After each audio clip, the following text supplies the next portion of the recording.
And let's give it up for Ben! I'll be very brief. The last time I spoke to a group of Republicans, I thought I gave a pretty decent speech, and someone came up to me afterwards and said, you know, I just loved what you had to say, and I hate that Sean Ryan, and I hope you kick his pants. And I said, thank you very much. And then I said, well, where do you live? And she lived in my district. And I said, oh, that's awesome. You know, after I win the primary, you can vote for me in the general. And she goes, oh, no, I couldn't do that. And I said, well, why? She goes, well, because you're a Democrat. And, you know, I get it. The Democrats have tarnished their reputation in the last couple of years.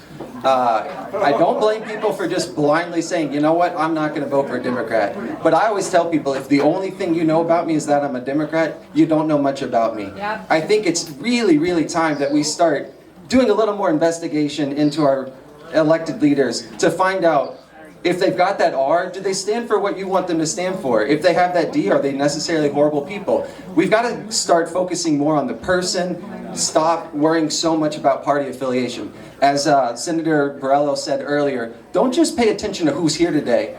Also look around and see who's not here today. You know who's not here today? The Republican who I'm going to beat in November. He's not here today. Guess who wasn't there in December of 2020 when we were freezing our butts off in Niagara Square? The Republican who I'm going to beat in November.